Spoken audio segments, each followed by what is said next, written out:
ఈటల రాజేందర్ చెప్తున్నాడు, నేను దాదాపు 20 ఏళ్ల నుంచి ఇక్కడే ఉంటున్నా, నాకు మొత్తం మల్కాజ్గిరితో సంబంధం ఉంది, తెలంగాణ ఉద్యమకారుడిగా నాకు గుర్తింపు ఉంది, ఇక్కడ నేను గెలవబోయేది నేనే అనేటువంటి మాట బీజేపీ నరేంద్ర మోదీ వేవ్ నడుస్తూ ఉంది, ఖచ్చితంగా గెలుస్తాననేటువంటి మాట ఆశాభావాన్ని వాళ్ళు చెప్తున్నటువంటి పరిస్థితి.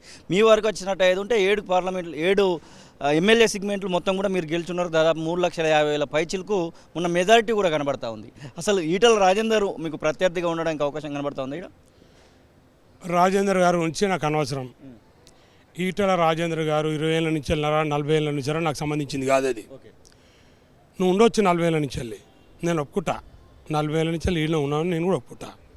నువ్వు ఏడున్నావు, ఎవరి గురించి ఉన్నావు, నువ్వు ఉన్నదేడా, నువ్వు కంటెస్ట్ చేసిందేడా, నువ్వు మంత్రి అయిందేడా, నీకు పేరు వచ్చిందేడా, నిన్ను గుర్తుపట్టేదేడా, మరి ఈడికి ఎందుకు వస్తావా నువ్వు? ఎప్పుడో 20 ఏళ్ళ కింద ఇల్లు కట్టుకుంటే మరి ఇంకా నేను ఇక్కడనే నాకు పరిచయాలనే అంటే చేస్తారా పబ్లిక్? కొడంగల్ నుంచి వచ్చినటువంటి రేవంత్ రెడ్డిని గతంలో ఆశీర్వదించినటువంటి సందర్భాలు కనబడుతూ ఉన్నాయి. కొడంగల్లో ఓడిపోయిన తర్వాత ఇక్కడ గెలవడానికి రాగిడి లక్ష్మారెడ్డి కూడా అప్పుడు ఒక పిల్లర్ లాగా పనిచేసినటువంటి సందర్భం ఉప్పలు అలాగే మల్కాజ్గిరి సెగ్మెంట్లో. ఇప్పుడు అదే ఆశతోని ఈటల రాజేందర్ కూడా వస్తున్నట్టు కనబడుతుంది. ఒకటే చెప్తున్నా మీకు, ఒకటి జరుగుతుంది రాష్ట్రంలో. మల్కాజ్గిరి పార్లమెంట్ అంటే ఓడిపోయిన వాళ్ళ అడ్డనుకుంటున్నారు, అది రాంగ్. ఒక్కసారి చూసారు ప్రజలు, ఓడిపోయిన వాళ్ళకు ఒక అడ్డ ఇచ్చారు, ఒక షెల్టర్ ఇచ్చారు, ఒక్కసారి ఆశీర్వదించారు. ఈసారి ఎవరిని ఆశీర్వదించారు, ఎవరో అక్కడ చెల్లని పైసా ఇక్కడ ఎట్లా చెల్తానే పరిస్థితుల్లో ప్రజలు గమనిస్తారు. కాబట్టి తప్పకుండా రాబోయే ఎలక్షన్లలో అత్యధిక మెజార్టీతో నేను గెలుస్తా అని చెప్పి. మాజీ మంత్రి మల్లారెడ్డి సపోర్ట్ ఎలా ఉంది? కేపీ వివేకానందకి 85,000 పైచీలకు మెజారిటీ వచ్చింది. ఇట్లా చాలా నియోజకవర్గాలలో కూడా మీ పార్టీకి సంబంధించినటువంటి వాళ్ళు మర్రి రాజశేఖర రెడ్డితో సహా అందరూ కూడా అత్యధిక మెజారిటీతో గెలిచినటువంటి వాళ్ళు ఉన్నారు. మల్లారెడ్డి సపోర్ట్ ఎలా కనబడతా ఉంది? మిగిలినటువంటి ఎమ్మెల్యేల సపోర్ట్ ఎలా ఉంది? మీకు ఒక విషయం చెప్పాలి.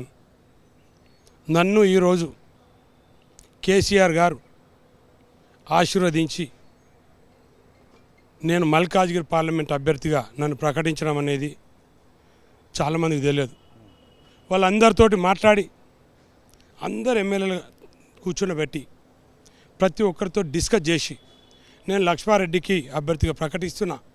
మరి మీరు ఏమంటారంటే వాళ్ళందరూ ఆశీర్వదిస్తేనే, ఎమ్మెల్యేలు అనుకోండి, ఎమ్మెల్సీలు అనుకోండి, అందరూ వాళ్ళు ఆశీర్వదిస్తేనే, వాళ్ళందరూ ఓకే అంటేనే నాకు మరి కేసీఆర్ గారు టికెట్ ఇవ్వడం జరిగింది. కాబట్టి తప్పకుండా వాళ్ళందరూ నాకు సపోర్ట్ చేస్తారు.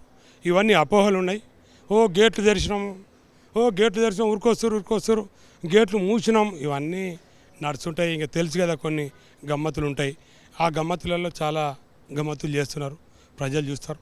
తప్పకుండా ఇది టెంపరీ అనుకోవచ్చు మనం. ఎవరే కానీ నాయకుడు ఎదిగినా కొద్దీ ఒదిగాలి. ఆ పరిస్థితి లేకపోతే ప్రజలు గుర్తిస్తారు, తగిన బుద్ధి చెప్తారని చెప్పి. రాగిడి లక్ష్మారెడ్డి ప్రభావం కేవలం ఉప్పల్ ఎల్బీ నగర్ వరకే ఉంటుంది, మిగిలినటువంటి 5 సెగ్మెంట్లలో తక్కువగా ఉంటుంది అనేటువంటి ఒక మాట ఉంది. నిజంగానే అట్లనే ఉందా? మీ యొక్క ప్రభావం మొత్తం సెగ్మెంట్ మొత్తం మీద ఉందా 7 నియోజకవర్గాలలో? నేను ఒకటి చెప్తాను, నన్ను మల్కాజ్గిరి పార్లమెంట్లో అందరు గుర్తుపడతారు. సరే, నా సేవా కార్యక్రమాలు, నా పరిచయాలు, నేను క్లోజ్గా కలవడం అనేది 1-2 కాన్సెంట్రేషన్ తక్కువ ఉండొచ్చు, కానీ నా సేవా కార్యక్రమాలు అందరికీ తెలుసు. నేను ఇవాళ ఇంతకుముందు ఒక ఎమ్మెల్యే క్యాండిడేట్ లాగా నేను కొన్ని ప్రాంతాలలో చేసినాము, కానీ ప్రజలకు తెలుసు ఇప్పుడు ఈయన ఎమ్మెల్యే క్యాండిడేట్ కాబట్టి కొన్ని ప్రాంతాలలో చేస్తున్నాడు సేవా కార్యక్రమాలు. కానీ నేను ఎంపీ అయిన తర్వాత నేను మొత్తం 7 సెగ్మెంట్లలో సేవా కార్యక్రమాలు చేస్తా అని వాళ్ళకి తెలుసు. ఎందుకంటే ఎంపీ కావాలని చెప్పి నేను తూతూ మంత్రంగా ఇక్కడికి వస్తలేను. ఎమ్మెల్యే కావాలి ఒక్కసారి అని చెప్పి 5 సంవత్సరాలు నేను ప్రజలలో లేను. 25 సంవత్సరాల కింద ఎట్లున్నానో ప్రజలలో ఈ రోజు కూడా నేను అట్లే ఉన్నా కాబట్టి ప్రజలను ఆశీర్వదిస్తారు.